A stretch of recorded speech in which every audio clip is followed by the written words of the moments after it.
Welcome back to another episode of Stacking Dennys. I'm Jordan McAbee of RotoBaller, my co-host Nick Giffen of the Action Network. Chase Briscoe punches his ticket to Phoenix, wins at Talladega, gets a push, surprisingly, from his teammate Ty Gibbs. Second place, Todd Gilliland, Bubba Wallace, Cole Custer, the rest of the top five. So not the big names that you'd expect to see in a playoff race, but it was Talladega. Hosts of our Reddit, Christopher Bell, Zane Smith, Brad Keselowski rounding out the top 10. We had the Trackhouse guys forming a train there at the end. SVG, Suarez, and Chastain finishing 11th, 12th, and 13th. But the big news out of Talladega, one, Chase Elliott finished dead last, and he is now in a must-win situation if he wants to make it to Phoenix. And then William Byron and Kyle Larson were leading the pack at the end of that race. They ended up finishing Byron 25th, Larson 26th. Larson ran out of gas. Byron got spun. They are now not in the best position for the Phoenix 4. What we do know is Briscoe's in, Hamlin's in, Larson and Bell look really good on points, but obviously anything can happen at Martinsville. Ryan Blaney, Joey Logano are really good at Martinsville, as are all of the Hendrick Chevrolets. Hendrick has been really good here. So I think we're going to have a really good... As are the JGR cars, right? Yes. So all 8 of these playoff drivers are going to be really good at Martinsville. It's going to be an interesting one to watch. We have an amazing setup for an awesome race here at Martinsville this upcoming weekend. But first, Nick, what did you think of the last super speedway race of the season at Talladega? I loved it because I had a great DFS day. No, there we go. We were talking about that just before we went live. I had a nice DFS day. I don't get to play a ton of DFS these days. Usually I'll throw in a couple lines here or there for most of the races or some of the races, but I don't get to do my full max enter typically other than the super speedways. I don't even really do Atlanta much. And I was going to do Daytona, and I didn't even get to do Daytona because the thing filled so damn early. So made sure to get in on Talladega, made a nice DFS profit. But that aside, I thought the race was good. There was obviously some fuel saving and stuff like that. But I thought it was interesting how the fuel saving became a factor in the end of the race as well. Drivers were trying to even save on that last stint there. And it caught out those Penske's. They got, they started on the bottom line, but they kept going backwards and backwards in that bottom line because they weren't getting pushes from drivers behind them trying to save. So it was a really weird situation. And, it kind of caught the Penske's out. But, there was some hard racing as well. We had a handful of lead changes. We, saw one kind of major crash that took out a handful of cars, 6-7 cars. So, it's your typical Talladega race. It doesn't produce crazy amounts of big ones. It can, but it doesn't typically produce crazy amounts of big ones, usually 1 or 2 moderate wrecks. And that's what we had here. So I thought it was a standard-ish Talladega race. It's just the style of racing is still much different from past super speedway racing. It's still so much more track position driven, and it's so much harder to create runs yourself. And you mentioned it, Ty Gibbs gave Chase Briscoe that push. That opportunity only created itself because Larson ran out of fuel, had to pull down, and that allowed Briscoe to dive underneath, and Ty Gibbs went with him. So, it was kind of an opportunity that was made by a fuel thing there. So otherwise Chase Briscoe was committed to pushing Bubba Wallace to the win. So it was interesting. Yeah. And you mentioned DFS here. One thing to note is the wrecks that took out a lot of the back drivers that started near the back, AJ Allmendinger, Ricky Stenhouse Jr., Noah Gragson, all of those, Eric Jones, they were all caught up in wrecks. They were all obviously highly owned, Stenhouse especially, starting so far back. But at the end of the day, it's still the typical DFS results of stacking the back and the guys starting further back, even though Briscoe did win starting on the second place on the front row. Yeah, absolutely. I mean, my lineup came in 4th place in the big GPP for $5,000, and my lineup had drivers starting 31st, 32nd, and 33rd, right? It was Hocevar. I already forget who I said. Hocevar, Austin Hill, and SVG. Austin Hill. Yeah, and SVG. So those guys ended up in my lineup that finished in 4th place for $5,000. And then I also had 3 drivers starting around mid-pack. I had Ty Gibbs, I had Tyler Reddick, and they were in the teens. And then I had Brad Keselowski, who started 20th. So it's still, right, you got to play drivers mid-pack and back as the bulk of your lines. And Jordan, we now have gotten to the point where some drivers in the stack the back have gone too far on the stack the back, and that would be Chase Elliott and Ricky Stenhouse. Stenhouse was more than 50% owned in the big GPP, and Chase Elliott was 45% owned. That's just bonkers, especially when you consider Elliott. He didn't even start in the 30s. Elliott started, 25th, right? So those guys are over-owned now from the stack the back philosophy.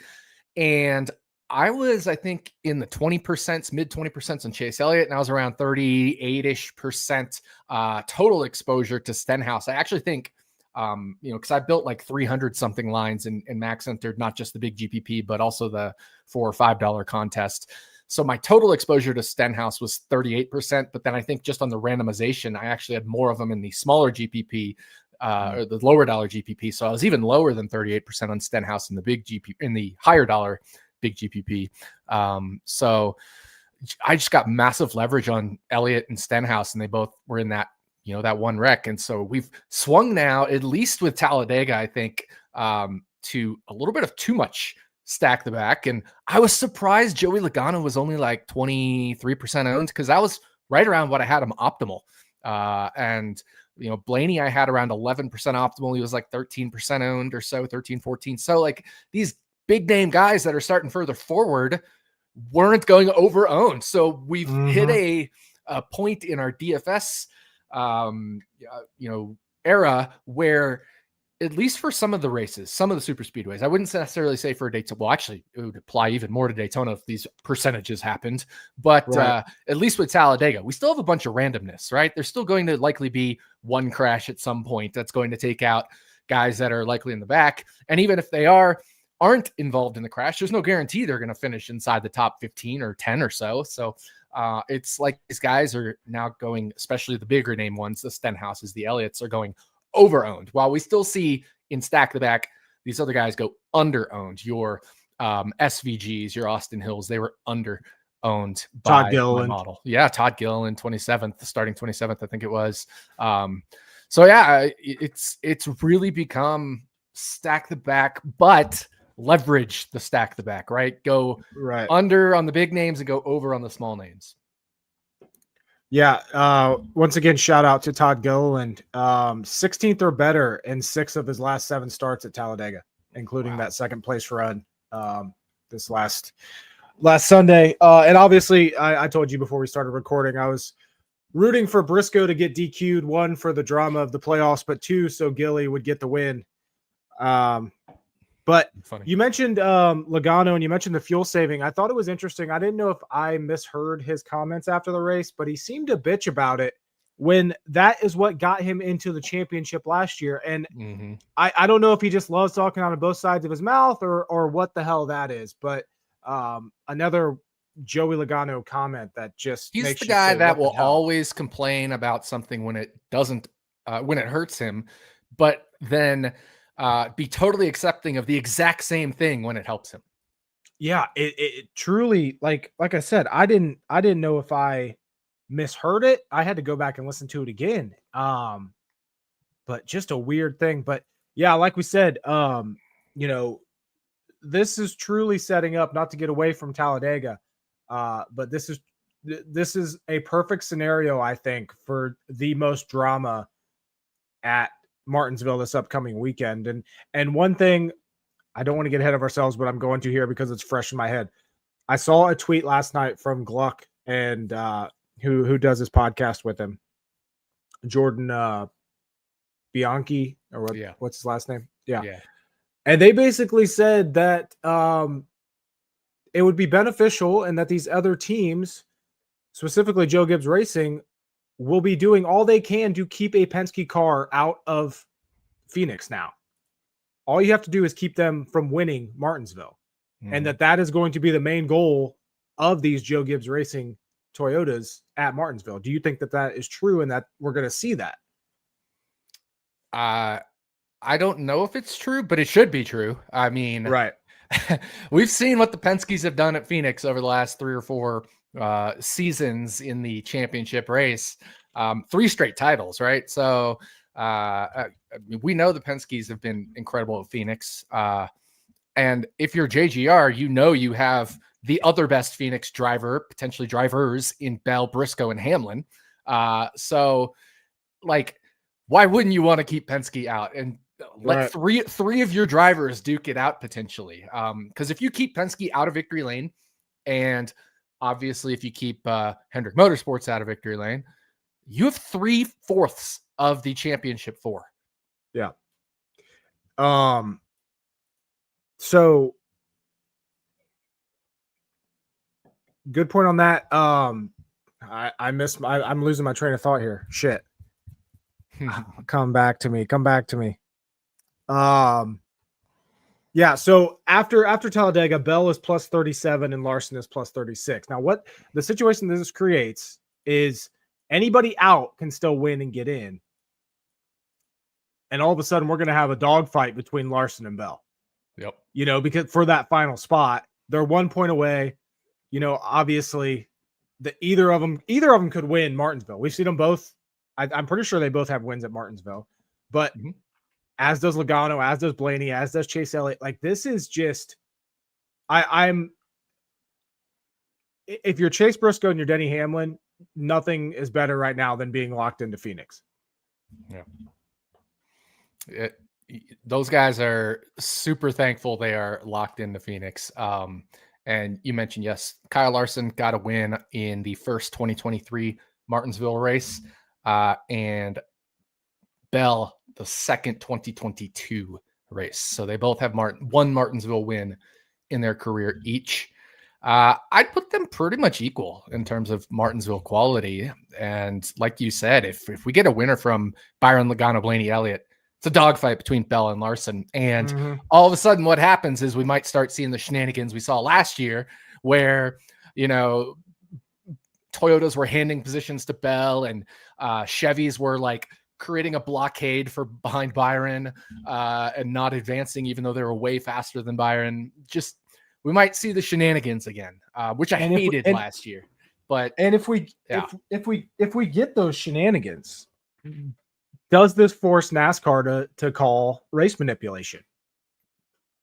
Because that's their big thing this year. Yeah, I mean, we'll see. I mean, they should have called race manipulation last year. I mean, I think they might have with like monetary penalties and or points penalties to teams outside of the playoffs, but that doesn't do anything. But remember, they in the offseason, they enhanced it and they said they could even impose sanctions on the manufacturers and stuff like that. So hopefully, if that happens, hopefully NASCAR lays down the goddamn hammer on everybody who is involved in that, including the cars that benefit from it, even if they didn't actively participate in it. You're right. Because that's what we need.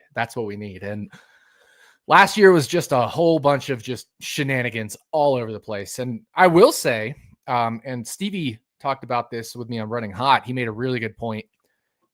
And this kind of comes to betting, and I don't want to get too much into Martinsville, but it relates to the championship. If those guys are in that scenario, you might have something like last year, like we said, where Austin Dillon and Ross Chastain form a blockade, and instead of trying to push their way into the top 10, they just hang barely outside the top 10. That reduces top 10 value on some of the marginal Chevys, the outside the playoff Chevys or the outside the playoff Toyotas. But Ford's not in that situation. It doesn't matter if you give up 10th place to Joey Logano or not if you're another Ford, because the only thing that matters for them is a win. So the marginal value doesn't decrease on the Fords, but it does decrease on the Chevys and the Toyotas. Which I will say, I do have one bet this week already, and it's Bubba Wallace top 10 plus 140. I took that immediately. Yeah, that was our victory lane pick on Running Hot. I didn't track it because FanDuel had it down at plus 145, and then Bet365 moved it to like minus 135 after the show. And I don't track Hard Rock. So just because it's not in as many places, although maybe I should start tracking Hard Rock. But yeah, I mean, I got my Bubba Wallace top 10 in as well. I also took his top 5 at FanDuel at plus 500. Mm-hmm. Yeah, I didn't see it on FanDuel at the plus 145, but I got it at plus 140 on 365. Speaking of betting, though, so we've talked about this before in the past when it comes, and this was my train of thought earlier that it came off the tracks. We've seen in the past with these cutoff races opening value on championship futures. Now, obviously, guys like Chase Elliott, Ryan Blaney, Joey Logano, they're pretty much in must wins, as is William Byron. It's going to take a lot for Byron to get in on points to get to Phoenix.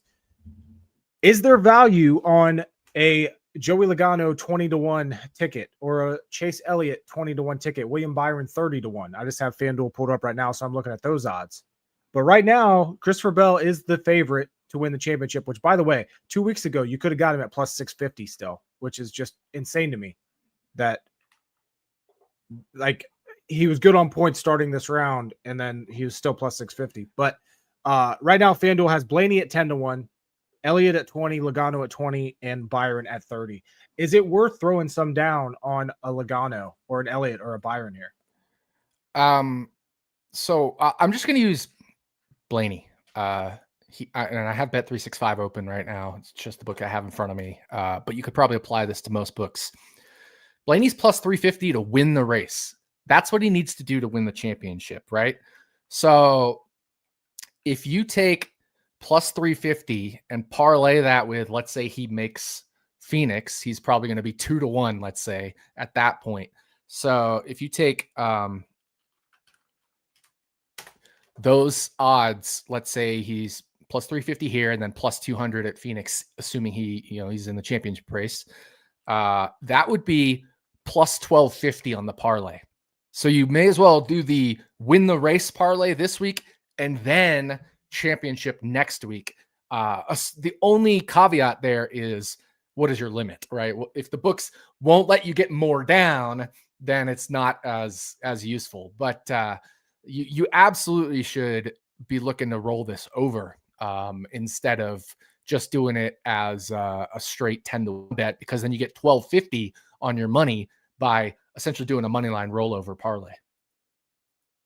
And you're saying bet him to win the race this week and then bet him to win the championship next week, not the race. With the winnings, with your original bet plus your winnings from this week. Right. Yeah. Yeah, that's understandable. Because even looking at if you look at, I got 365 open now too, but Byron's at 8-1 this week. Elliott's at 7. Right. And then, so they're 8-7. And then for the championship, they're 20-22. I mean, if you take 8-7, it doesn't matter what they are essentially at Phoenix, because you're gonna even if we just take 7-1 for this week, if we take 7-1 and then like 250, so that's 8 times 3.5. That's 28 minus 1, 27-1 that you're getting on your money there. So again, rolling over makes sense doesn't matter which driver outside looking in. You're better off, as long as you're not limited, better off betting them to win the race this week and then taking that original bet plus your winnings from this week of that bet, and then dumping all of that on them to win the championship, because that would pay out more than just betting them to win the championship. Except maybe Byron, right? No, even Byron. Byron's odds this week to win, again, Bet365, he's 8-1. And then next week, let's say he's plus 250 to win the championship, although he really should be, if there's 4 drivers and it's Briscoe, Hamlin, and one of the other elite drivers, he's probably actually the least favored. So he'd be longer than 3-1. But even if I assume he's plus 250, again, he's 8-1. He is 8-1 this week. So 9, because you add 1. Mm-hmm. And then let's say 250 to win the championship next week, which is ridiculous. He'll be longer than that, but conservatively, let's say 250. So 9 times 3.5, That gives you 31.5, and then you subtract 1 from that. So plus 30.50 is what you would get on the rollover. So that's better than betting Byron 22-1 to win the championship. Yeah, I was looking at, I was cross doing books and Byron at 30 at FanDuel, but yeah, that makes sense now. Yeah, so if you just do FanDuel, what do they have on him to win this race? 750. 750, yeah. But wherever you can find Byron the longest to win the race, and then just take all that money, and wherever he's the longest in championship odds next week, you'd get longer than 30-1. Mm-hmm.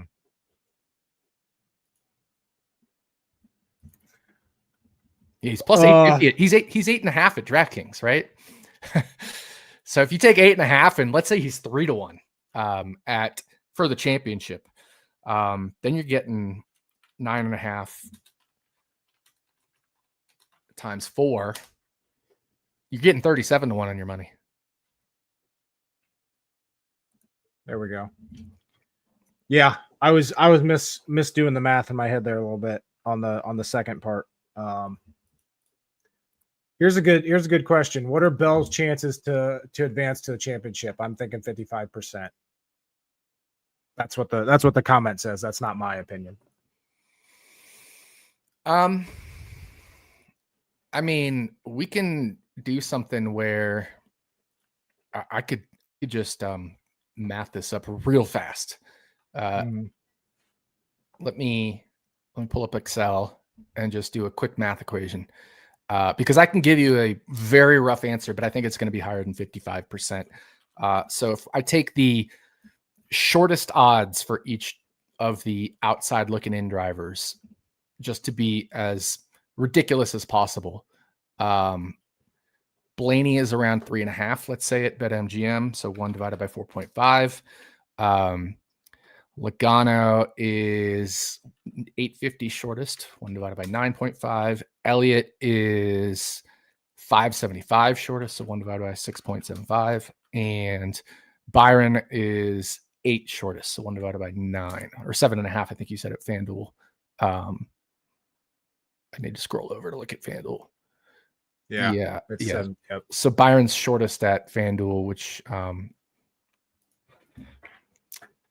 which would put that at 8.5. If we add up those percentages, that would make them 59.3% to win. But you have to remember, books take a 30% hold, right? So if we reduce that number by about 30%, if we, sum these up, I'll be generous and say, let's reduce it by 20%.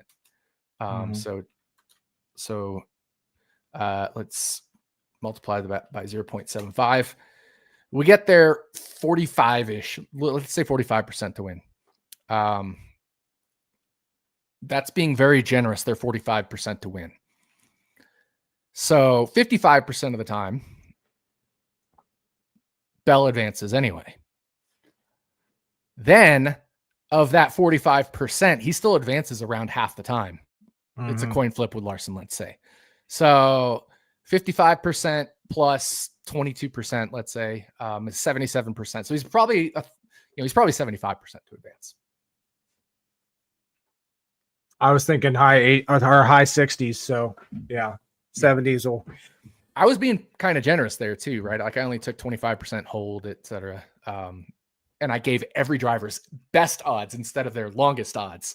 So I was being like as generous as possible, and I'm getting around 75% on Bell to advance. Yeah. My issue now is I'm always rooting for chaos, Like I want to see Chase Elliott win this thing on Sunday, but also I'm holding several Christopher Bell tickets to win the championship. So I also don't want the chaos unless Larson's part of the chaos and Bell still gets in. Yeah. I'm conflicted. I'm heavily rooting for Bell this weekend. I know you are. I've got a lot of money on C Bell to win the championship. And I just need him to get there so I can start hedging that away if I need to. Mm-hmm. Yeah. Do you have any Briscoe tickets? No, you have that accidental one, right? Yeah, I have an accidental one. So I guess I'm rooting for that too. If Bell doesn't make it, but Yeah. overall, I am rooting heavier for Bell. Remember when we started the playoffs? I think both you and I picked Bell into the championship round. I think you're right. If you have those picks up, quite sure you're right. By the way, I meant not Bell. I meant Briscoe. But yeah, yes. I know I had Bell, Briscoe, and two others. I just don't remember who they were. It was probably Larson and somebody. I think I have it right here. All right. You had Bell, Hamlin, Larson, and Blaney. Oh, I had Blaney. I thought I had Briscoe. Yeah. I had Bell, Briscoe, Larson, Blaney. So I didn't have Hamlin. You had Hamlin. I had Briscoe. You didn't have Briscoe. We both had Bell. We both had Larson, and we both had Blaney. I thought I gave out Briscoe. Maybe I think you switched up your running hot and this one a little bit. Oh, yeah. I think I gave him out on running hot, and then I was like, I did that one on running hot, so I'll do this one on here. I don't remember, but I could have sworn I had Briscoe into the Final Four. This is so before we get to Martinsville, let's say,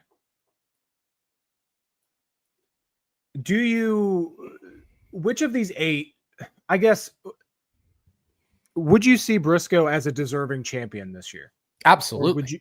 The dude has the most top 5s in the series. Mm-hmm. Who would you see as not deserving champion? I mean, outside of Logano, we both agree Logano's not. Yeah, like everybody else, I would say is a deserving champion. And I would say if you had, I did not realize Briscoe had the most top 5s this year.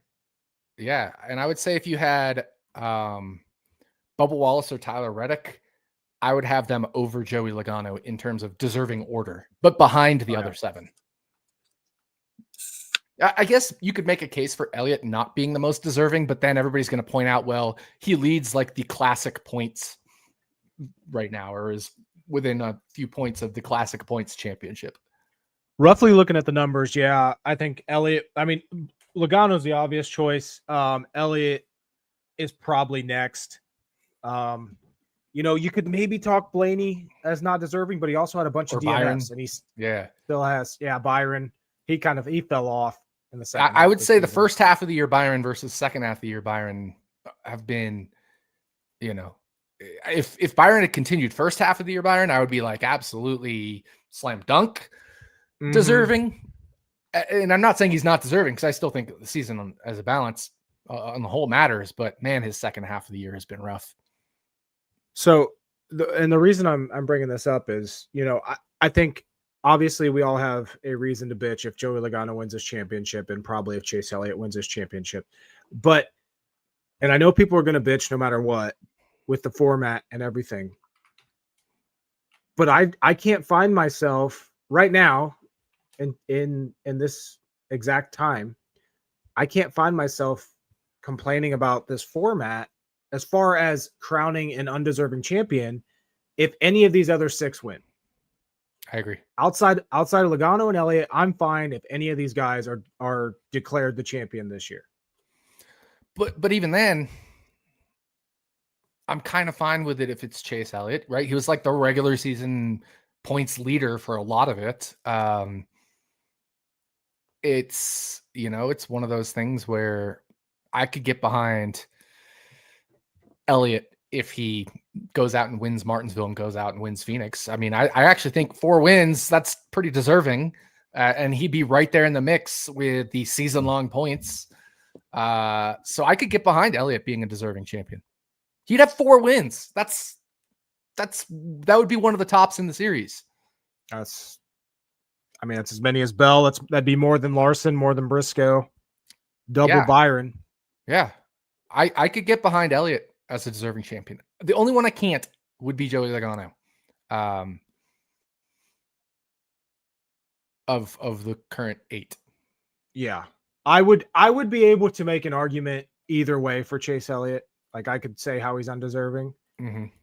But yeah, I mean, he has as many top 10s as Denny Hamlin does. Yeah, so here's the is worth non-playoff something. standings. So if we didn't have playoffs, if we just used the point system the whole season, Larson would be 1 point ahead of Byron and 6 points ahead of Bell. And then Briscoe and Blaney would be tied for fourth, 41 points back from Larson. Hamlin would be 50 points back in sixth. But remember, he missed a race for the birth of his child. And then Elliott would be 27 points behind Denny Hamlin. Then Tyler Reddick would be 99 points behind Larson. But then he goes from Tyler Reddick 99 points to more than double Joey Logano 207 points back of Denny Hamlin. Of Kyle Larson. And then Bubba Wallace 227. But remember, Bubba's had horrendous luck. He has been better than Joey Logano this year. He has had absolutely way worse luck than Joey Logano has. 8 DNFs this year for Bubba Wallace, same as Ryan Blaney. Yeah. You know, that's what's crazy about when people talk about Blaney and like, oh, he's having such a bad luck season. Why doesn't Bubba Wallace get that same exact? Yeah. It doesn't make sense. And Bowman has also had a lot of bad luck, but since the playoffs, essentially, he's just been complete garbage. So, you know, for all his bad luck, he has been a disaster class in the playoffs. You know what's crazy? You know, a lot of people call for Bowman's head at HMS. Mm-hmm. Guess who has more top 10s, William Byron or Alex Bowman? Alex Bowman. Alex Bowman. Alex Bowman has 16. Byron has 15. Yeah. It's just the problem for Bowman has been the playoffs, right? Mm-hmm. I mean, his finishes in the playoffs, 31, 26, 8, 15, 28, 18, 7, 29. Only only 2 out of 8 starts have been better than 15th. Not acceptable for a playoff driver, you know, in terms of just having a shot to be champion. It's been an absolute disaster class in the playoffs for Alex Bowman. I mean, SVG is ahead of him in the point standings by 20 points, and SVG has 4 wins, right, which is 20 points. So essentially, he's tied with SVG. There's a few stage things in there, but like he's essentially tied with SVG in how he's performed in the playoffs. Mm-hmm. I lied. SVG has 5 wins because I'm an idiot and forgot the playoff win. But my point stands. He's only been 5-ish points better than SVG in the playoffs. Who advances further in the playoffs next year, Zilish or Bowman? I'll go out on a limb and say neither make the playoffs. Zilish is going to win one of the road courses. You think? And make the playoffs. Yeah. He's beaten SVG straight up when he fell and broke his collarbone. I think it might take him a bit to get used to the car. He's already driven in the Cup car. That's true. And he did. What was he? He raced at COTA, massive talent. Yeah, he raced at COTA and had some he flew absolutely horrendous luck. Yeah, flew through the field, had the most horrendous luck you will ever see. And then he had to withdraw from Watkins Glen because of his collarbone injury, where he, I think, was slated to start pretty well. No, he was going to start around the mid-20s, but I felt like he practiced a lot better than that. Because I remember doing flags for that, and it was like him, SVG, a few guys were all like under a blanket in terms of flags.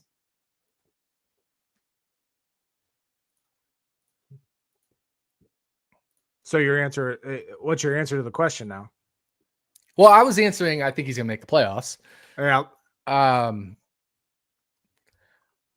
I need to look at next year's schedule. Is the true answer. Because I'm curious about the playoff schedule.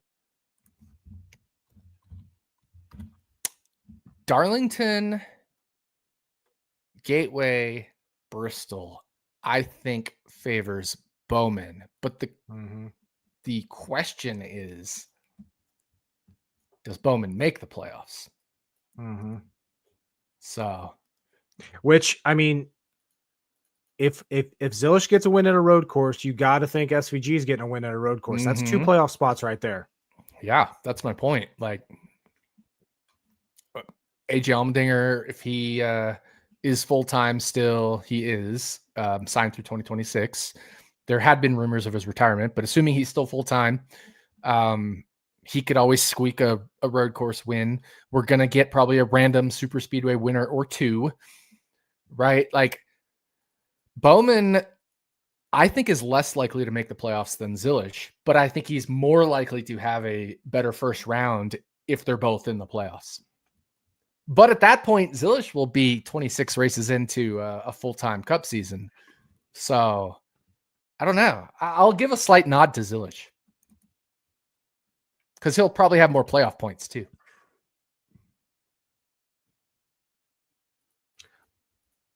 I can't disagree with your analysis, but I am going to say if they both make it, I'm going to give the nod to Bowman, but I don't think Bowman makes it. So I think by default, Zilish wins in this head-to-head because I don't think Bowman makes the playoffs next year.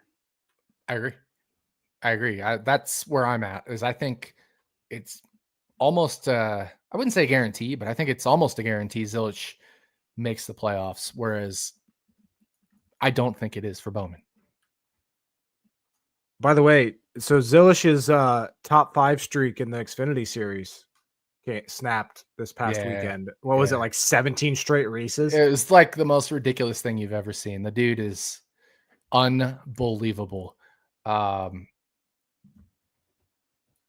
mean, he had his back injury from Talladega, and then he came back and finished top 5 from race 13 to race 30. So that is 18 races, I think. Insane. Speaking of next year, I see that I haven't really looked at the schedule next year. But we have an off week, the first weekend of August, which is my town's picnic. I think that's the first time ever I won't have to do anything with NASCAR. You know what I should do on that weekend? You should come to Coldwater, Ohio. Yes, that's what I was thinking. Is that during the World Cup? I need to look up World Cup 2026 schedule. The championship would be. Oh yeah, so we're good. Yeah, I should go to Bumfuck, Ohio. You should, and we will get trashed. I would love that. Yes, that'd be awesome. I've made a note of this. Good. Put it in your calendar. Yeah. I'll come pick you up at the airport. Closest airport's either going to be Dayton or Columbus. Well, Dayton's where my family lives, so yeah. There we go. I need to go to your restaurant too. There we go. That'd be perfect. No NASCAR that weekend. Have a Tecate at Jordan's restaurant. I will specifically get Tecate in for you.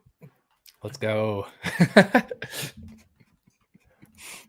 All right.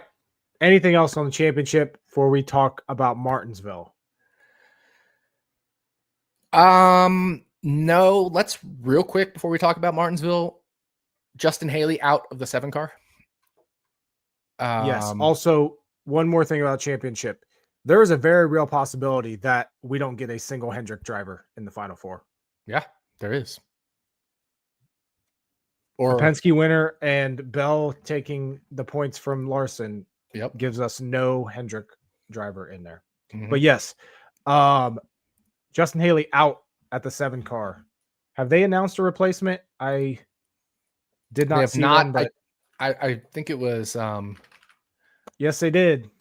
Daniel Suarez will drive today? Daniel Suarez will drive the 7 car. I was to say I think it was scheduled for today, and so yeah, it was while we were recording. What? How does Suarez keep fucking looking into this shit?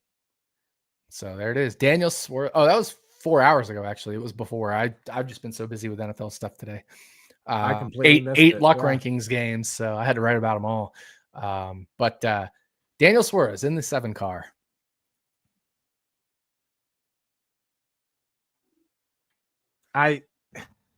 you know my thoughts on Daniel Suarez. I guess that's probably the best that they could do. Does that move Spire forward though? It obviously does more than Justin Haley would, but I was gonna say Daniel Suarez is better than Justin Haley, and it's not really close in my opinion. No, Justin Haley's bad.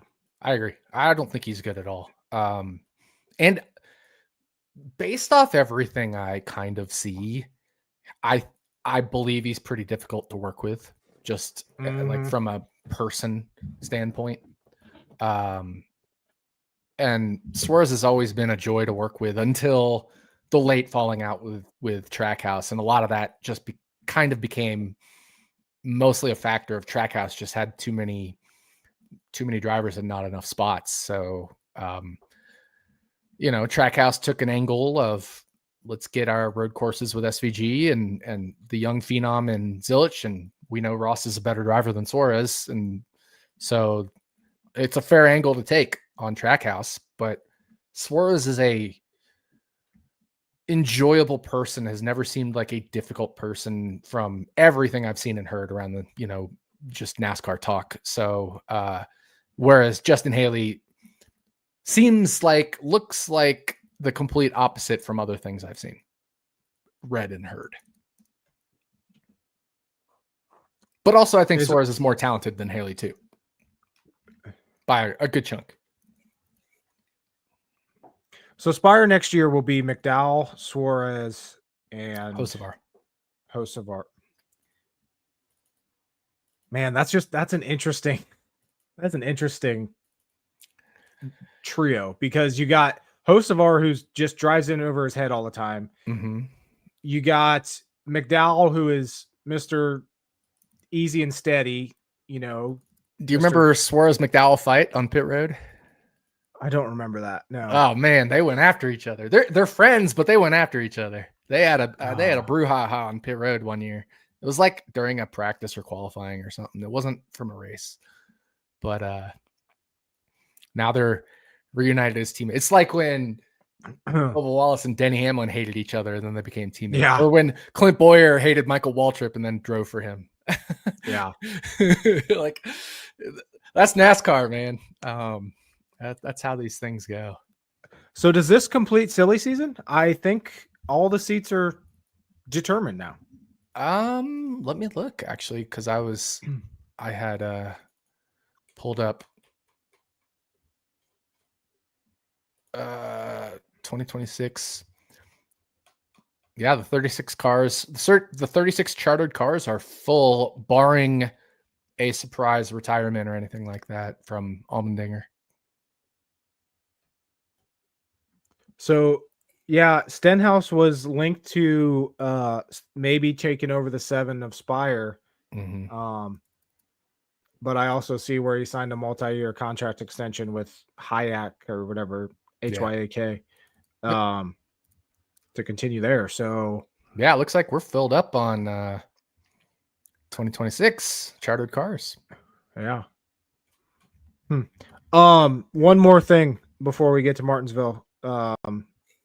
My favorite bet of the year, and you know how much I hate season-long bets, but unless Kyle Busch wins these last 2 races, I'm going to win my under 1.5 wins for Kyle Busch for the year. And I'm going to win my under half for Front Row Motorsports to win at plus money. Man, if Todd Gilliland had stolen that win. Oh, that would have been like the ultimate conflict. I said that was the only way I was going to lose is if one of those guys won a super speedway. Right. Watch Zane Smith win Martinsville or something. Yeah, right. I mean, he's had good Martinsville runs too. It would be Zane Smith that ruins a bet like that. God damn it, Zane Smith. Zane Smith. I will say, I now like Zane Smith a little bit more because I didn't realize he had a golden retriever. I love Zane Smith. I do, but like as a person, but as a driver and how much money he's cost me in DFL yeah, exactly. and elsewhere, I know. Can't. At least you rate him higher than David Starr. That's true. And I'll tell you what, Christopher Bell he's like halfway on my dead to me list, halfway off. If he wins a championship this year, I'll say it right now, Christopher Bell is off of my dead to me list. There you go.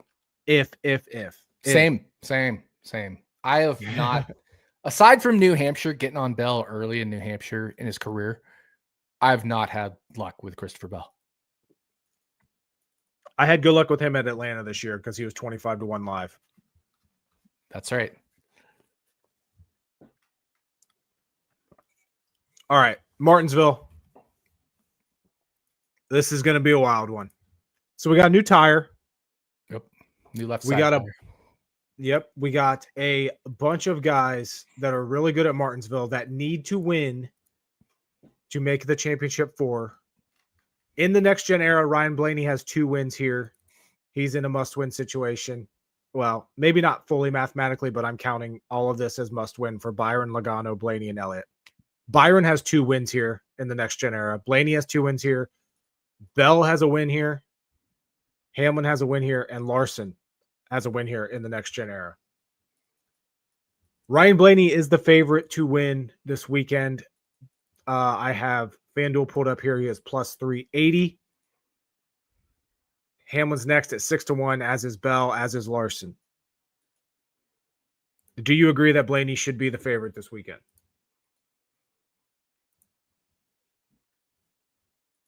He has won the last 2 fall races here. Yeah, I mean, you can't just only look at the fall races. You also have to look at the spring race. And which this spring he started 32nd and then drove through the field and finished 11th. We know how hard it is to pass here. Exactly. I mean, we all know. So I would make him the favorite just because I can't pick a different favorite. Like it might be Hamlin. And then a bunch of these other guys are really good, but I mean, to me, it's probably Blaney 1, Hamlin 2. And I think that's what the market has it. So just without even running a model or anything like that, you know, anecdotally from how I perceive things, I would make it Blaney 1, Hamlin 2. And that's what they are in the market. And so I agree with that. I just don't know if it should be as much of a favorite as he is. I'm with you. When I saw the given odds, tire uncertainty and stuff like that. But I also think if we get a tire that falls off quite a bit, and we've seen where the cool temperatures create a lot of fall off with these tires, and it's supposed to be pretty cool this weekend in Martinsville, I think that plays into Blaney's hands. He is so good. So the cool doesn't play into fall off. Heat plays into fall off. Cool plays into potential cording. Yeah. Which is a different thing than fall off.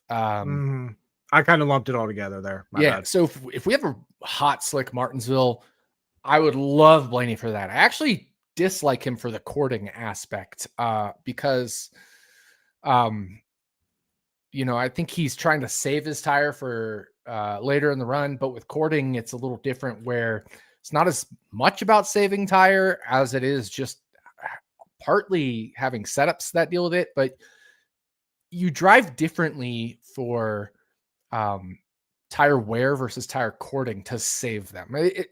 It's subtle, but like if we look at Bristol when we had the cording issues, like Blaney wasn't one of the guys that was just doing amazing from the cording issues. You know what I mean? And we've also known him to struggle with classic tire wear, except he's gotten so much better lately, and he's been really good at Martinsville on the long run, which has been a thing for Blaney. So I actually think a cording issue would hurt him. Yeah.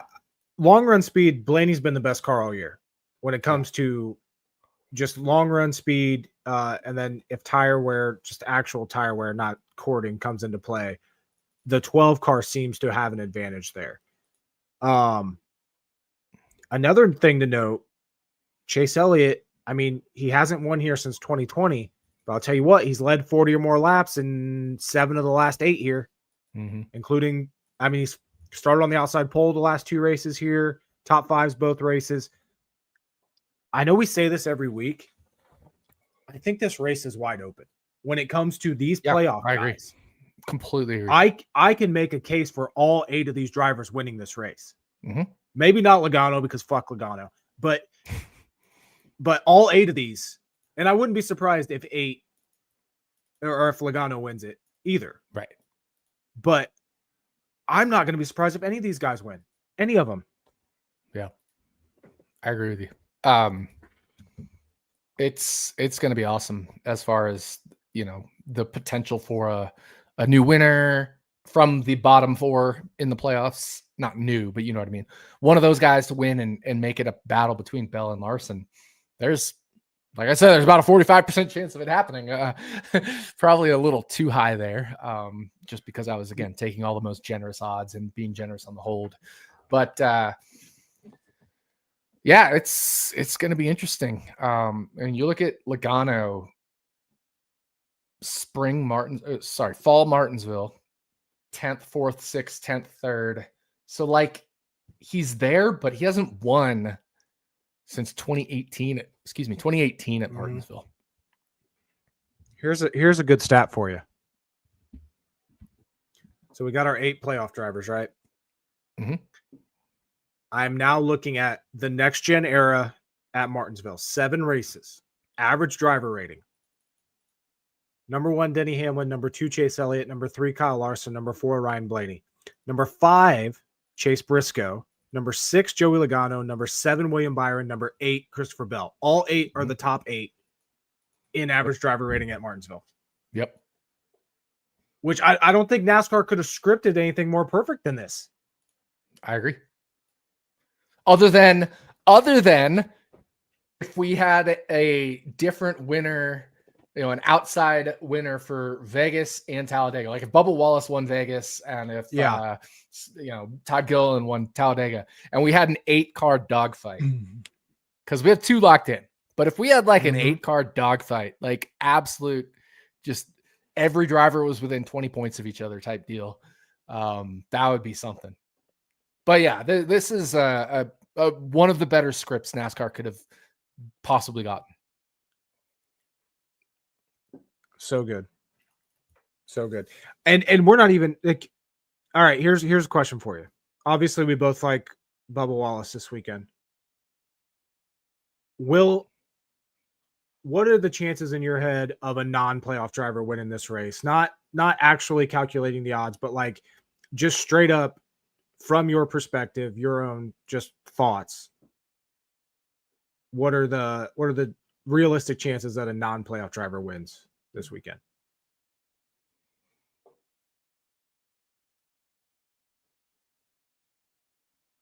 %10 at most. At most, I was like at 17. Yeah, I'm saying I think 10% is maybe high. Bubba could win, Bowman could win, Barry, Priest, those guys are contenders. A Busher, but like, I think they could all win. Yeah, but I think the chances of the final 8 playoff drivers right here all of them running top 10 all day is higher than an outside playoff driver or someone outside the playoffs winning. I agree. I think we're going to see these playoff drivers up front all day, which segues into this question we got here. Is it more track position than speed? And that's what Martinsville has come down to is lately, track position over speed.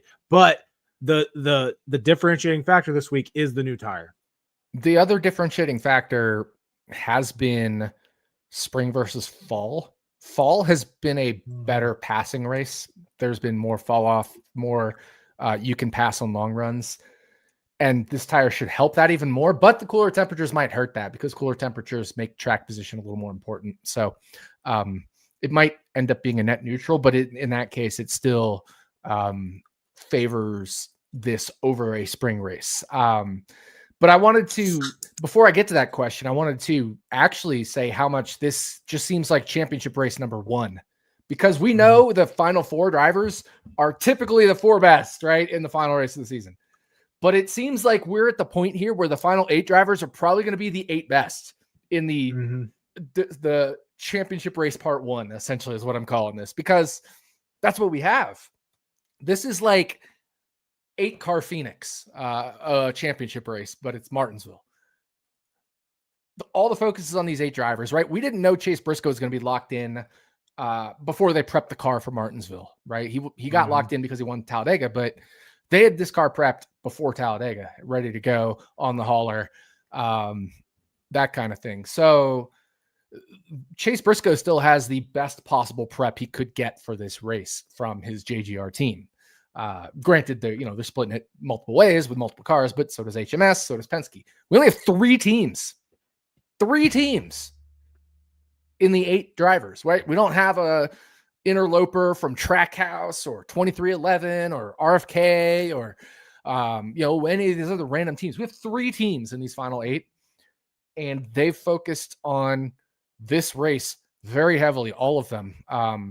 Maybe with the exception of Denny Hamlin, who won at Las Vegas. They've probably put a little less prep into this, but it's still an important race to prep because we do lump it into the short flat category with Phoenix, although they're about as different as you can get from the short flats. But we've seen Penske be so strong at Martinsville and then be strong at Phoenix. There's definitely not a complete difference between the 2.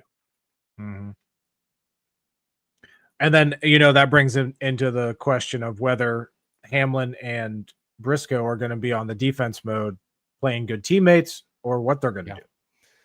The best thing for them is to win to keep out the Penskes. But, and not to take away from that, but do they want to go up against Bell, who's been a cheat code at Phoenix? You either go up against Bell or you might be going up against Blaney. Yeah. Oh man, that's tough. Pick your poison, right? I mean, it's not fun, but you got to be the best. You got to beat the best, as they say in the wrestling world.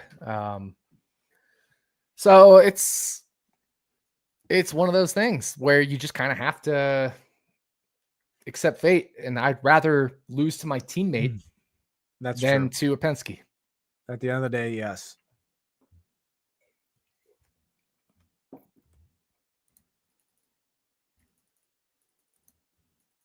Yeah. If we go back to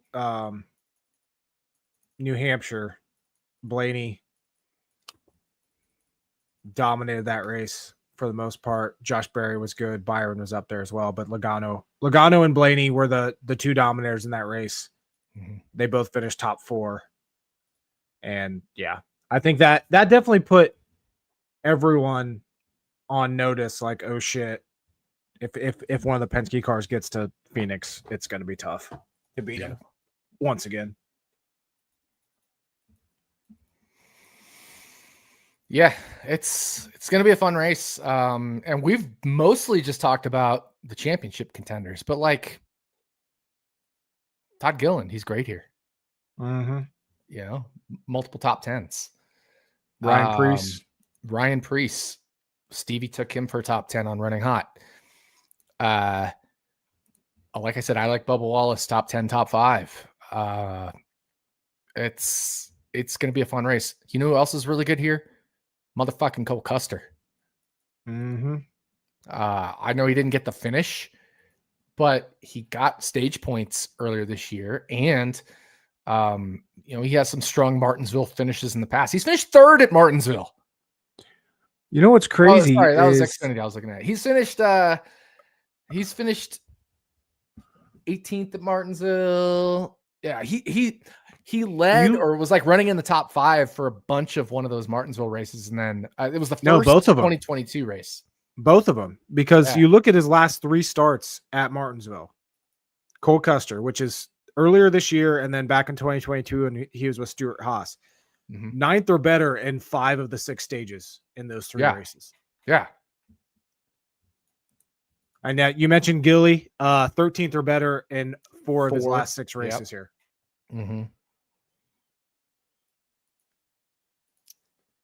And the other thing is they're both Fords, right? So they're not deferring to Joey Logano or Ryan Blaney for 10th place if it comes down to it late in the race. I haven't seen odds on Gilliland's top 10. Do you know that off the top of your head? When FanDuel briefly had him up and got absolutely destroyed, Gilly was 17-1 for a top 10. Oh my 100% God. sure. I'm 100% sure that's why they took him down and haven't reposted him. I would kill for 17-1. Yeah. Gilly Although was I'm on 17-1 and Custer was 27-1. I'm on a generational cold streak right now when it comes to betting, but I've lost 3 races in a row as well myself. So, but hey, we're both up around 14 to 18% ROI on the season. there we go. That's all that matters. It's a long run. We're going through just a cold Exactly. stretch, but I'm very happy with Bubba top 10 this week, which I just realized I forgot to track in the action app. Oh, well. Yeah, I didn't posted it in the like I said, I didn't Discord. track in the app because of the extenuating circumstances. FanDuel pulled their odds. I'm not going to track Hard Rock at 140, and Bet365 had 130 when we recorded, and by the time I went to track it, he went from plus 130 to minus 135. So somebody clearly hit that as well. Yeah. What do we think about digging a little deeper here? What about an SVG top 10 finish this week? I was right there with you. Or AJ Allmendinger. He got stage points in stage 1 earlier this year, I think it was. We know the road course ringers do well. Cole Custer, I don't call him a road course ringer, but that's his best track type aside from Martinsville maybe and super speedways. And same for SVG, same for Allmendinger. And in some ways, even similar for Ryan Preece. He's been really good at road courses this year. And he's been great at the short flats, right? So like Preece, SVG, Allmendinger, like you feel like one of these guys is Todd Gilliland. One of these guys is probably going to be in contention for a back half of the top 10. They might not get it, but you feel like at least one of these probably will be.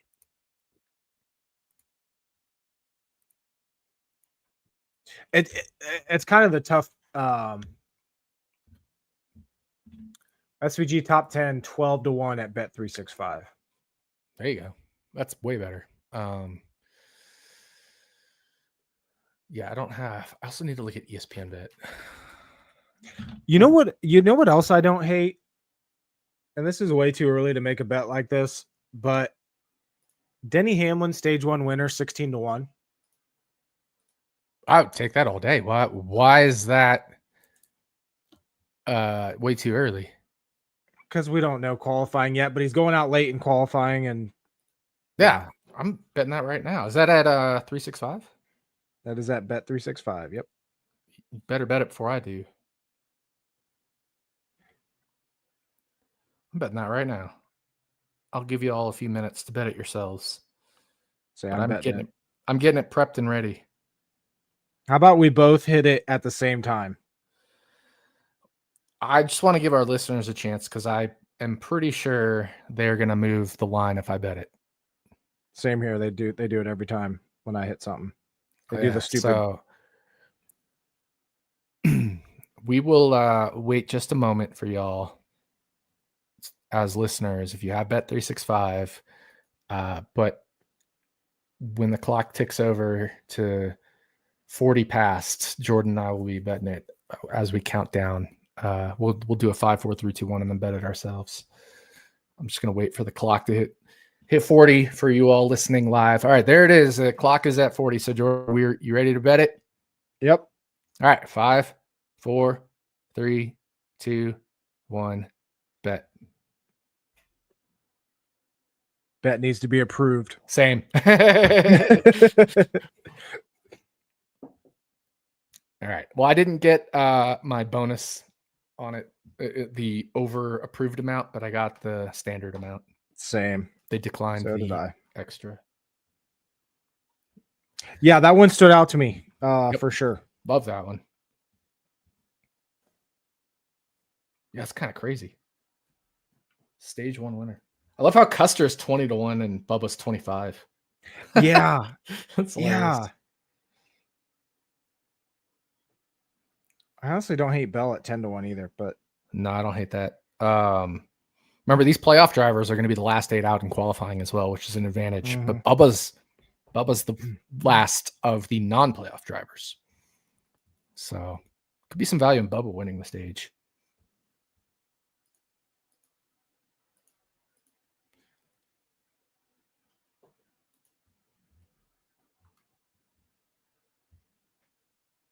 I might as well hit SVG top 10 while I'm in here. Yeah, I definitely don't mind 12. I'm looking at ESPN Bet real quick. Interesting.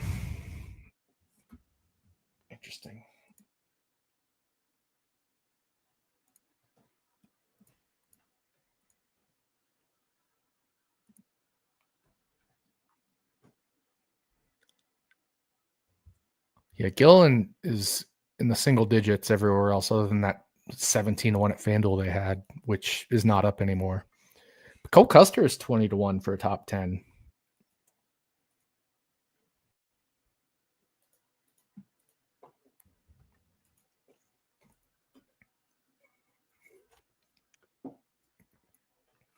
You know, another reason I like SVG top 10 this week is he goes out pretty late in qualifying too.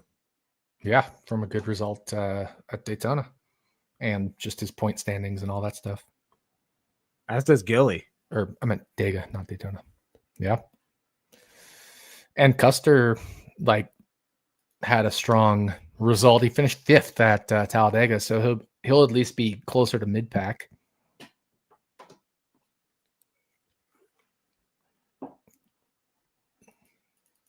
Why can't these books just take our money? Sucks. So annoying.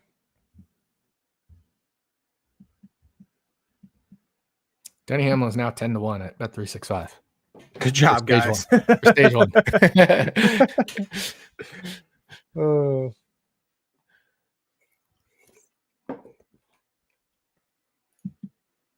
They just declined my 10-cent overage on a bet.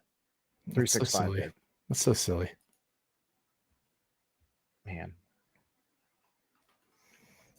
All right, so we're officially Denny Hamlin Stage 1 fans. Yes. Yeah, that'd be pretty sick. And the other good thing is because he's locked in, he can do whatever the fuck he wants, including winning a stage. Mm-hmm. Exactly.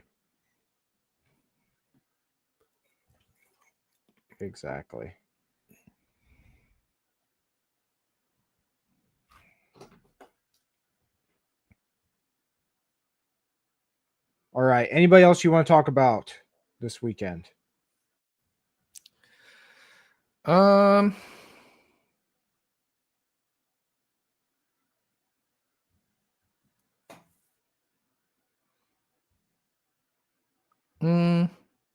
Is it worth 250-1 SVG stage 1 winner?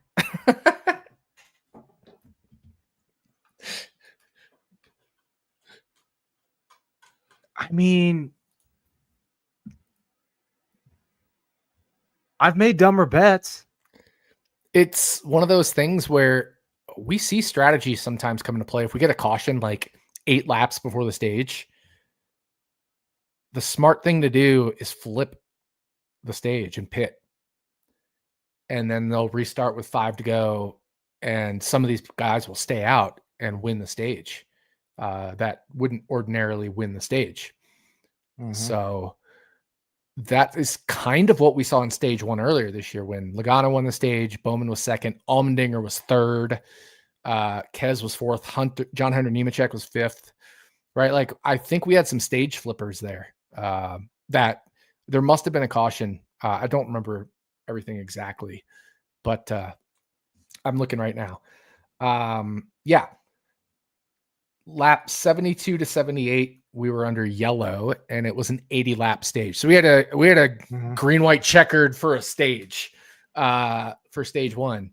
So that's what happened there. We had some guys stay out instead of flipping the stage as the smart strategy, and Joey Logano won the stage, but it could have been AJ Allmendinger, right? And now it could be, instead of AJ Allmendinger being 3rd in the stage, it could be SVG being 3rd, but having improved, be 1st. It just needs to happen 1 out of every 250 times. Mm-hmm. The question is, will it? It's tough to say. By the way, if anybody wants more on or wants to get Hamlin stage 1 winner at 16, it is available on Hard Rock.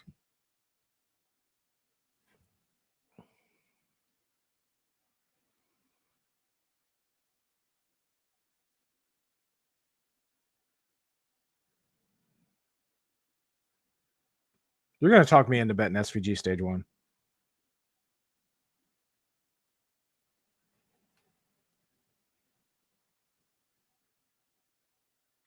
I'm trying to log into Hard Rock just to see.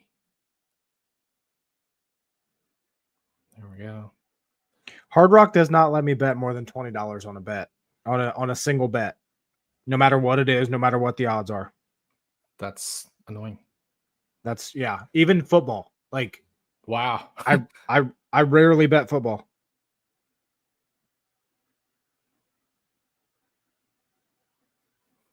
Yeah, I'm looking at their odds. SVG's 250 to 1 there too. I think they usually just pull the odds from 365, but when 365 moves, it takes a while for Hard Rock to pull. Yeah, makes sense. Interesting. Yeah, I'm just scrolling. Yeah, they look like they have pretty much the same odds as 365. Mm-hmm. Do they have the same top 10 odds on SVG? No. They still have Bubba. They still have Bubba at 135. Okay, there it is. Yep. Yeah, they were 140 earlier today when I looked when I was recording with Stevie.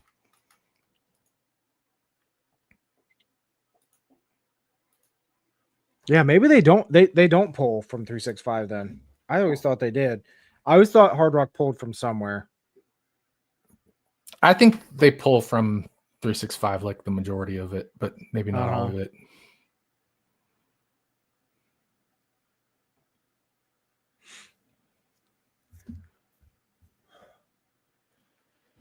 All right, so I put a sprinkle on SVG stage 1 winner.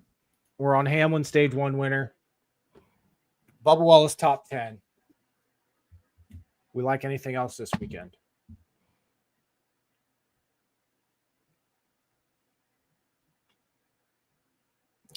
I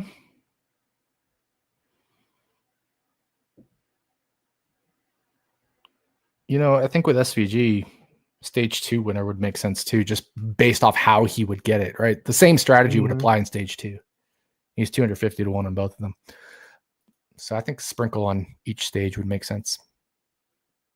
And I wouldn't do it with every guy that's 250 to 1, but I could see myself doing it for John Hunter, Nemechek, Zane Smith, and SVG at 250 to 1. Maybe even Eric Jones at 200.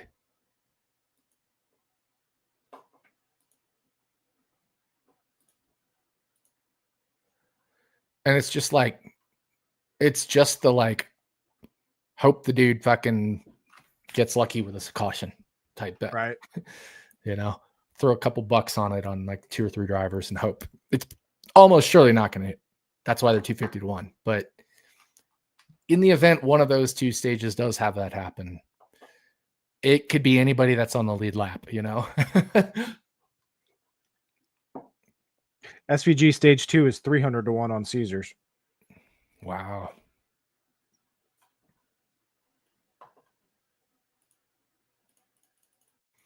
I'm currently dry on Caesars because I unloaded on an arbitrage for the World Series. It was plus 225 for the Blue Jays to win the World Series at Caesars. And it was minus 215 at DraftKings. So you could size them correctly and walk away with profit, guaranteed profit. So now I have to wait 2 weeks to collect my free Tecate. Caesars is another one where they have to approve every single bet that I put in. And then their garbage app just sits there and doesn't tell me whether I actually got it or not. It just says, your bet has been referred to a trader for review. Please wait. Your bet request is being reviewed by our trading team. This could take up to 150 seconds.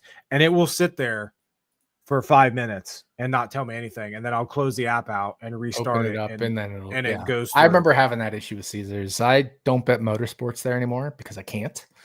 But I can bet other sports. So I barely ever open my Caesars app. The only reason I even did today was for the arbitrage. But I'll still track Caesars in the app because it's widely available, and I want you all to get the lines if it's best at Caesars. That's the thing, though, is Caesars rarely, I feel like, has the best line, so it's not a huge only deal. On some of these They'll be the ones that have like the head-to-head matchups that nobody else has, though. So that's why I'll track something at Caesars. Yeah, and then they had, what was it, 2 weeks ago in Vegas?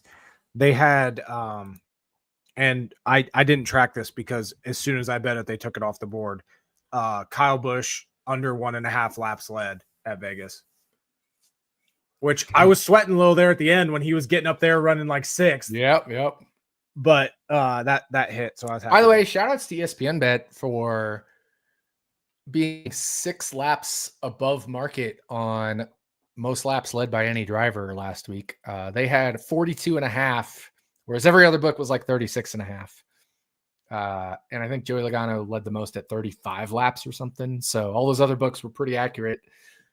ESPN had 42.5. So I max bet the under on 42.5 at ESPN. Mm-hmm. I feel like ESPN has a bad book. They have a lot of bad lines. I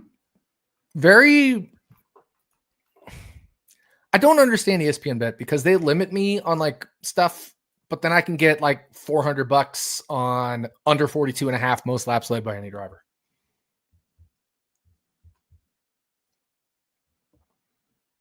Like random ass bet, which is more niche than some of the other markets they limit me on.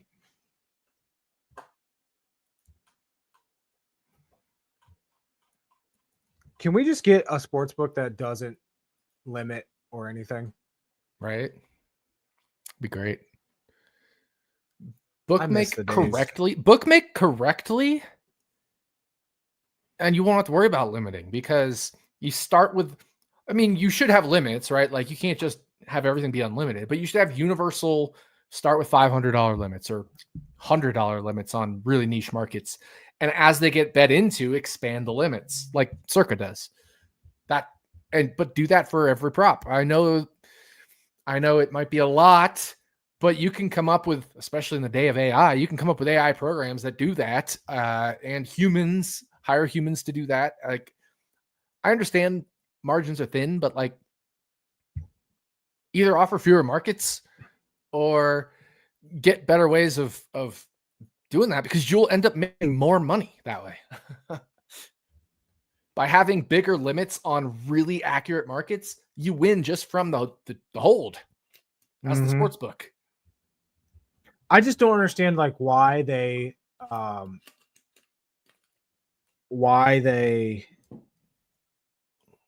they limit us to like $10, $20? Like, what's the point? You're not going bankrupt over $200 or even less than that. Like 365, I feel like my limit to win, no matter what the odds are, I can't go over winning $250 as the final payout. Yeah. And that just seems so small to me for unless their NASCAR market is that small. Yeah. It just seems so small. Yeah, I agree. It's just kind of crazy.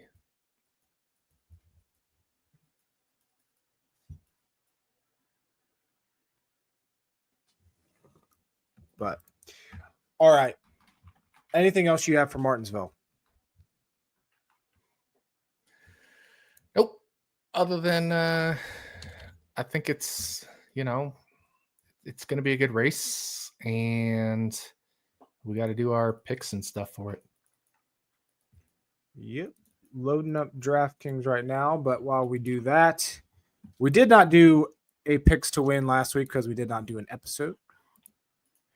So do we want to shift? It was my turn to go first last week. Do we want to shift that to me going first this week, or do you want to go first this week and then I'll go first next week? I'm fine going first. Okay. I just need to get my DK code so I can log in for DFS. I will say, go ahead. Oh, I was just stalling. Go ahead. The Jordan jinx hasn't been around for a while, but not to get ahead of ourselves here, but I noticed when I was updating 36 for 36, if you look at Atlanta this year and Daytona 2 and Talladega 2, my 36 for 36 picks, all of them got 1 point every single time. How was I that bad at super speedways? That's crazy. Like, that is crazy. What are the chances? Oh, dude, I don't know what's going on with my computer. I can't even pull up 36 for 36 right now. I'm into DK though for DFS, but pick to win Martinsville. Yeah, so you're well, as of last, I assume you're keeping this for 36 for 36. You have Cindric marked. Oh, I know why this is going on. Okay, I need to switch accounts. I'm on my work laptop, so it's defaulting to my work email. Oh yeah. Hope that I didn't fuck that up. I didn't. Good. But my personal email is the one I have for 36 for 36. Yeah, that sucks that Riley Herbst only got me 5 points at Talladega. Because if he had avoided that wreck, I could have made up. He was looking pretty good in that race too. Like he qualified top 10. He qualified 9th, but then then they ran really they made well. some adjustments, had to go to the back, but yeah. If he'd finished like 10th, I mean, I'd be, I mean, I can't win now, barring two like almost max wins or something, and you getting 1 point in each. Even then, I don't think I can. But like if he had gotten 45, 50 points just from, a stage finish or two and then finishing near the front, I'd technically still have a shot. It would be a very long shot, but I'd technically still have a shot. But yeah, I'm not changing 36 for 36, so we're good there. Pick to win.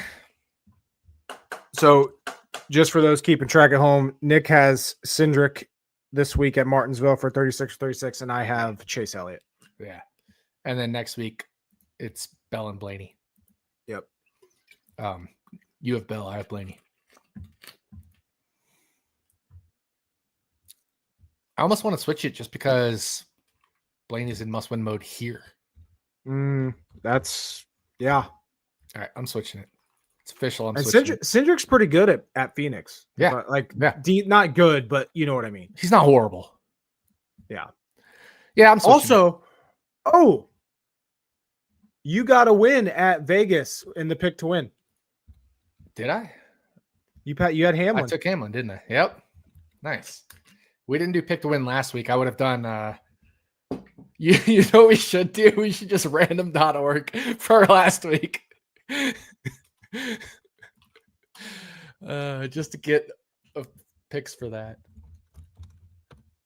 87. There's no 87, is there? Nope. 60. I got Priest. 88. 60 is Priest and 88 is SVG. All right, we'll do that. That's funny. Yeah, because I don't remember what Priest got. I had Bell at Vegas, so that was a third place finish. So nice.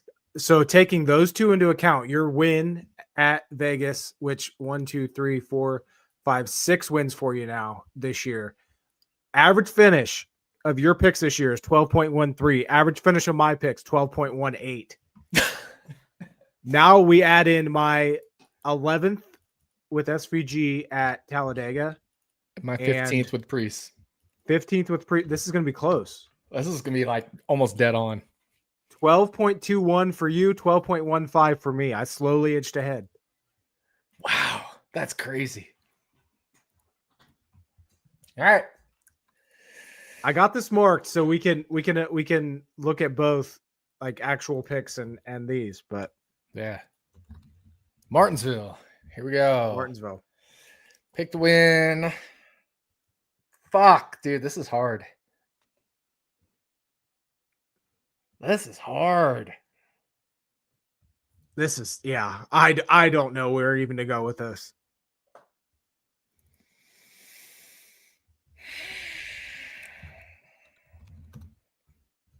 Man, this is hard.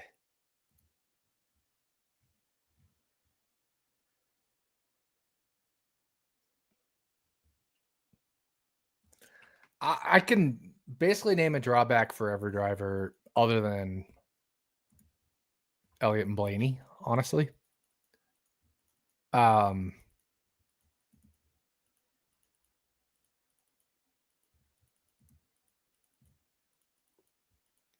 Yeah, I don't know, man. I don't know. Like, right, because Briscoe and Hamlin, they'd love to win this race, but they also can do whatever the hell they want, which includes going off strategy, and that might be a downside risk. Larson and Bell have points to worry about, so they might just stay out on the stage thing, be suboptimal there. You know, when we talk about stage winners, I mean, maybe they're good stage winner bets just from they might stay out for stage points thing.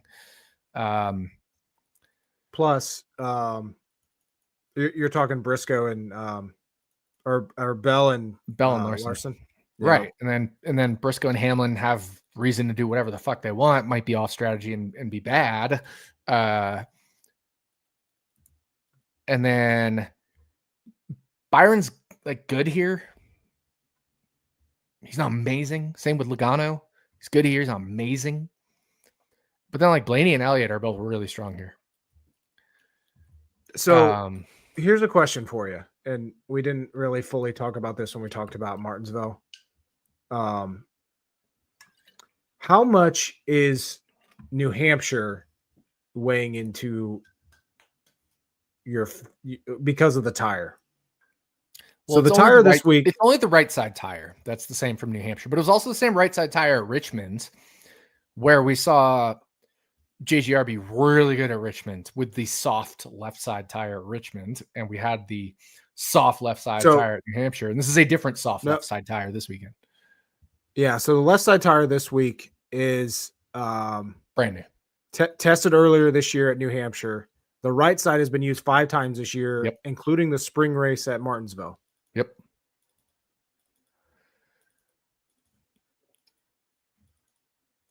Yeah, I mean, that's what I'm saying. Like, it's the great unknown at least with the tire, with the weather.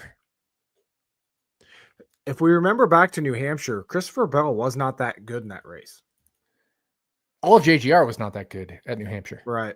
All of Toyota, I should say. Toyota missed it. But the thing is, they nailed it at Richmond. They fucking nailed it. Bubba Wallace was the best car at Richmond. He had a bad pit stop or something happened. I think they lost a wheel on his pit stop. Came in and pitted in Briscoe's pit. But Bubba Wallace was by far the best car at Richmond. Austin Dillon was the second best car at Richmond. He won the race. Mm-hmm.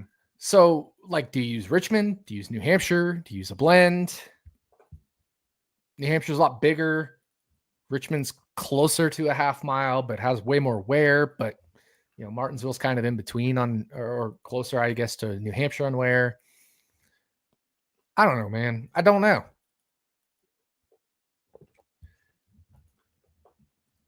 I mean, do you pick Austin Dillon to win? I don't know. He's good here. He's good at Martinsville. Austin Dillon is. He finished 13th at New Hampshire. Yeah. Damn. Actually, he's somebody we might need to consider for bets. I don't know what his stage wins odds are, but yeah, I don't know. I don't know where to go with this. Austin Dillon finished 7th in this race last year, by the way.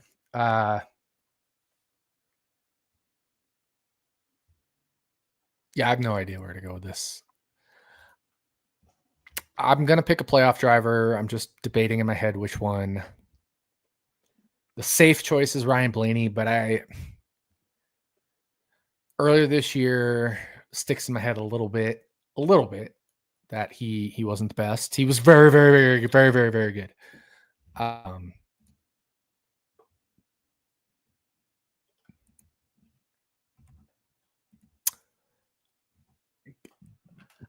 I don't know, man. What the fuck?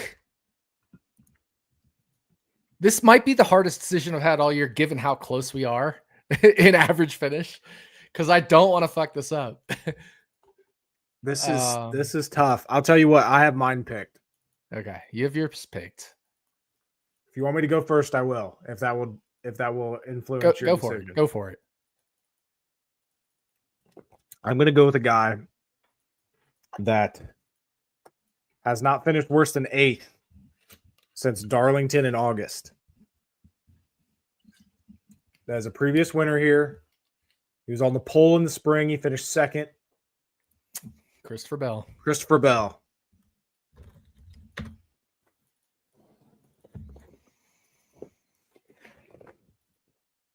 Actually, I can name a downside for Chase Elliott too. Chase Elliott was my number 2 pick. If I wasn't going to go Bell, I was going Chase Elliott. I can name a downside for Chase Elliott that I didn't think about. What? Alan Gustafson. Yeah. It clicked once you said it again. I'm like, yep.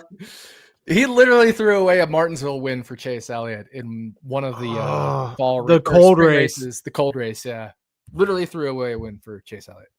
Let's pit for 4 tires when not a single car can pass the whole race. The least passing race in the history of Martinsville. Let's pit for 4 tires.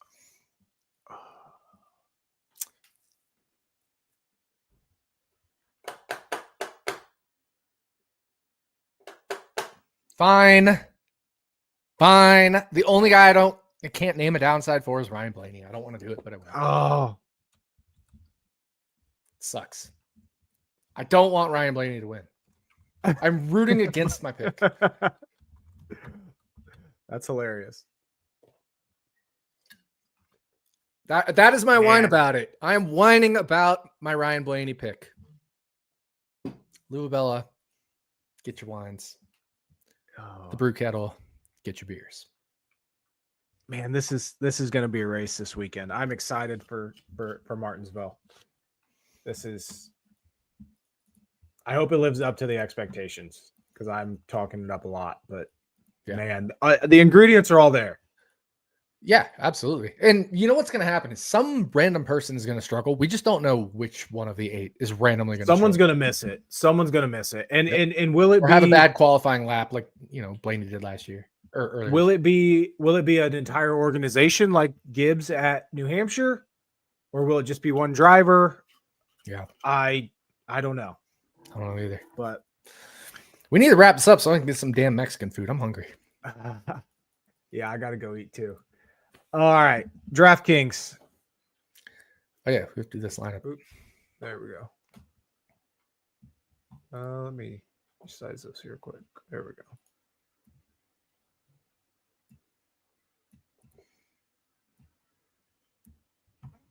This is my first time looking at this. Bubba Wallace seems underpriced. I agree with that.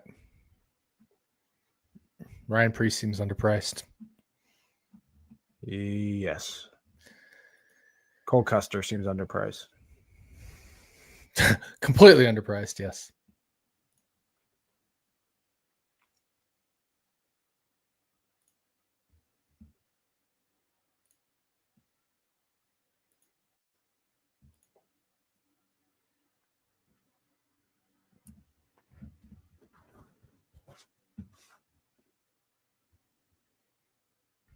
Are you going first or am I?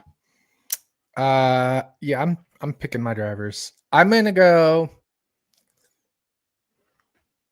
Actually, I don't think I like that. The pick I had there.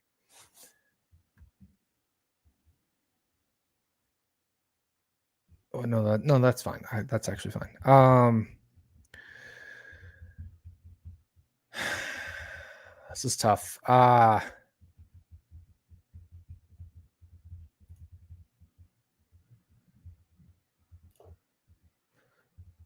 I'm just debating my big name drivers and how I want to do them. I'm going to go Chase Briscoe. I like that. I think he's going to get the pole. I was just going to say, I think he gets the pole.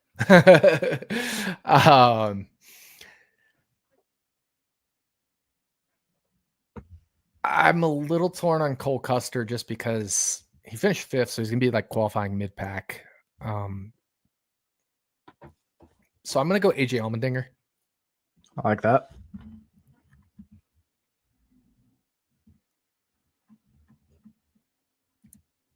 Allmendinger over Gilly. Although we did talk about Gilly going out later in practice. Yeah, so. yeah. Or qualifying. Qualifying, yeah. Which could bite you if they get lapped in stage one, but there's always that consideration. Sheesh. This is tough, man. Sorry, I'm trying to pull up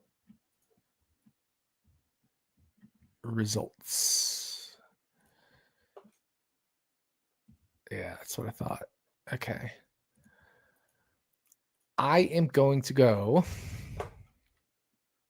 Brian Blaney.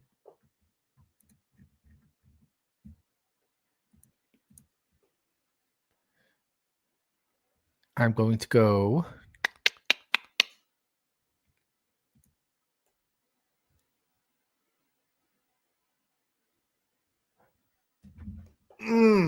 okay. Am I gonna go this guy or that guy? This guy or that guy? This guy or that guy? Yeah, actually, I think it's better to save the dollars. I'm gonna go Cole Custer.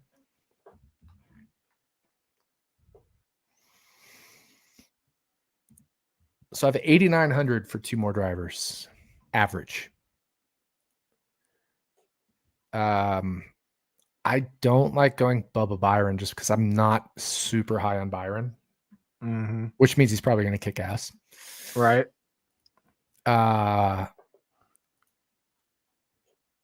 Priest, I could go. I'm not locking in. I'm saying I could go him and get to anybody except Denny Hamlin.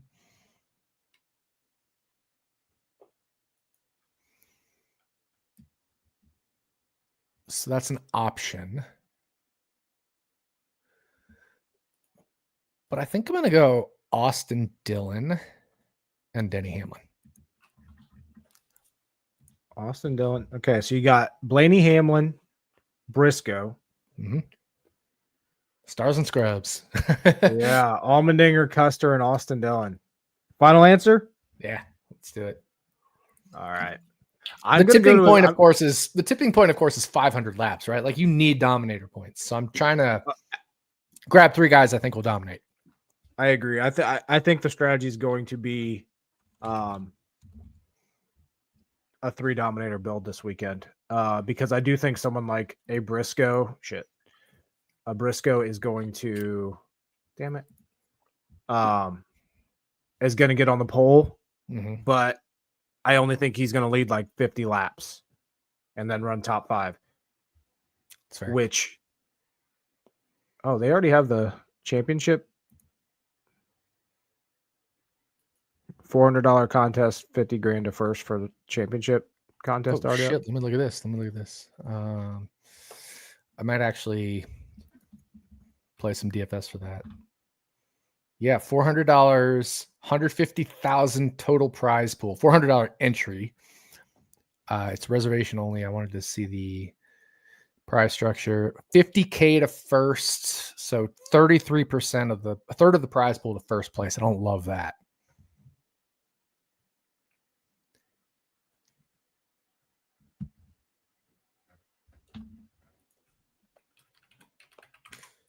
$20.5% payout, which is pretty standard.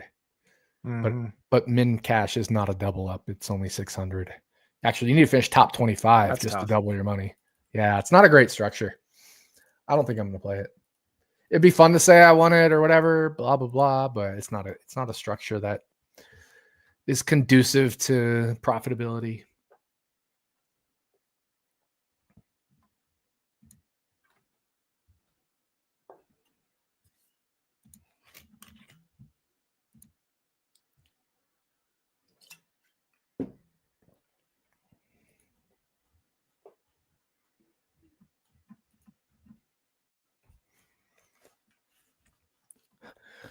Multi-entry 12. You could literally take up more than 1/40th of the total entries. Jesus. 12 divided by 416. What would that be? $5,600 thrown at that? Yeah, $480. 12 times 400. $480 or sorry, 12 times 400, $4,800, not 480. Oh, Jesus. 4,800. So $4,800 entry. You would need to finish fourth or better to guarantee if your other 11 entries didn't score anything. You need to finish fourth or better. So 4 divided by 4.6. You need to finish in the top 0.96% with 12 divided by 416 with 2.88% of the entries. So you'd need to be 3 times better than an average entry with your best lineup to guarantee. Yeah, that sounds like I'm not playing it. Maybe one bullet just to have some fun, but yeah, I mean, I don't really want to play one bullet to win $700 or risk losing 400. Yeah, you know, like it's not a structure I want to play.